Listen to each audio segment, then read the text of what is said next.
સૌથી પહેલાં મિત્રો ડેમો સ્ટેટસ વિડીયો જોઈ લો, પછી એડિટિંગ સ્ટાર્ટ કરીએ.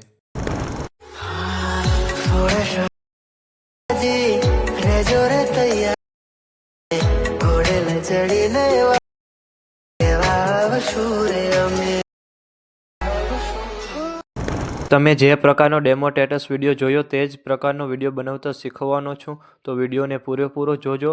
અને મિત્રો, બધું મટીરિયલ ટેલિગ્રામમાં મળી જશે. અને મટીરિયલ ડાઉનલોડ કરવામાં પ્રોબ્લેમ આવે તો ડિસ્ક્રિપ્શનમાં મારી ઇન્સ્ટાગ્રામની લિંક આપેલી છે, ત્યાં જઈને મને મેસેજ કરજો. અને ચેનલ પર પહેલી વાર આવ્યા હોય તો સબસ્ક્રાઈબ કરી દેજો. તો ચાલો મિત્રો, વધુ ટાઈમ બગાડ્યા વગર એડિટિંગ સ્ટાર્ટ કરી દઈએ.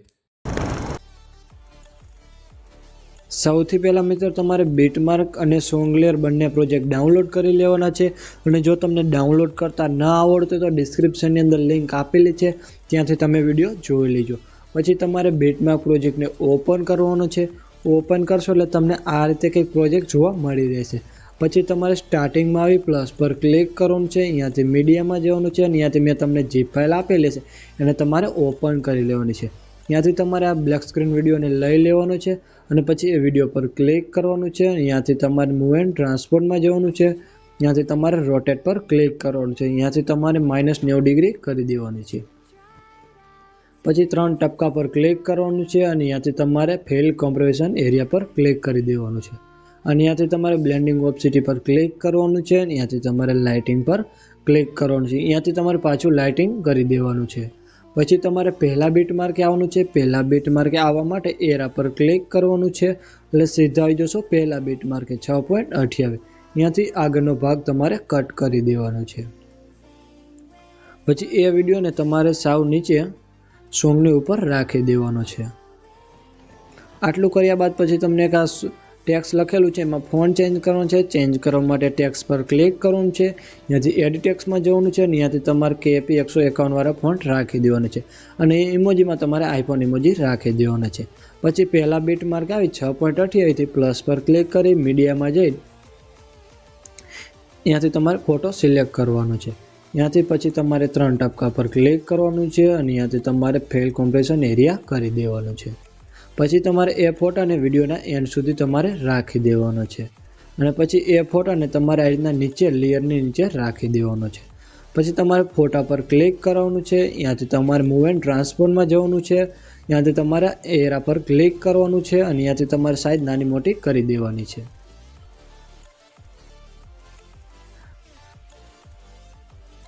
અને પછી આ ઠાકોર લખેલું છે, એમાં તમારે ફોન્ટ ચેન્જ કરવાનું છે. ચેન્જ કરવા માટે ઠાકોર પર ક્લિક કરવાનું છે.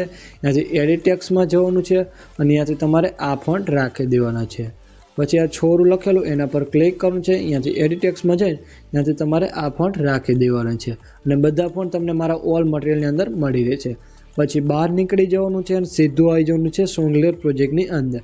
સોંગલેર પ્રોજેક્ટ ઓપન કરશો એટલે તમને આ રીતે કંઈક સોંગલેર જોવા મળી રહેશે. પછી એમાં તમારે ફોન્ટ ચેન્જ કરવાનો છે. ચેન્જ કરવા માટે ટેક્સ્ટ પર ક્લિક કરવાનું છે. ત્યાંથી તમારે એડિટ ટેક્સ્ટમાં જવાનું છે. અને ત્યાંથી ઉપર એરો બતાવે એના પર તમારે ક્લિક કરવાનું છે. ત્યાંથી તમારે KP 151 વાળા ફોન્ટ રાખી દેવાના છે. પછી તમારે લેયર પર ક્લિક કરવાનું છે. ત્યાંથી તમારે સિલેક્ટ ઓલ લેયર. પછી તમારે પાછું લેયર પર ક્લિક કરવાનું છે. અને ત્યાંથી તમારે કોપી લેયર. પછી બહાર નીકળી જવાનું છે અને સીધું આવી જવાનું છે બીટમાર્ક પ્રોજેક્ટની અંદર.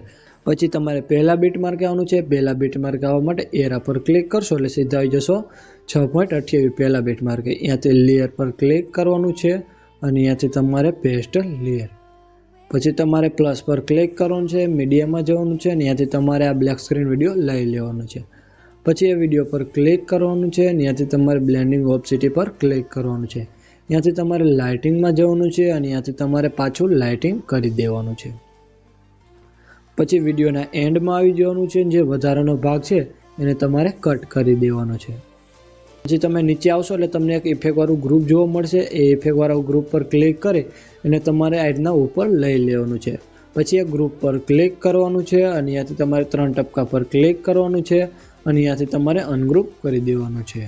આટલું કરશો એટલે મિત્રો તમારે વિડીયો બનીને કમ્પ્લીટ થઈ જશે. અને વિડીયોમાં મેં જે પણ યુઝ કર્યું છે તે તમને મારા ઓલ મટીરિયલની અંદર મળી રહેશે. અને વિડીયો ગેલેરીમાં સેવ કરવા માટે એરા પર ક્લિક કરવાનું છે. અને ત્યાંથી તમારે એક્સપોર્ટ પર ક્લિક કરી દેવાનું છે. અને મિત્રો, વિડીયો ગમ્યો તો એક લાઇક કરી દેજો. અને ચેનલ પર પહેલી વાર તો સબસ્ક્રાઈબ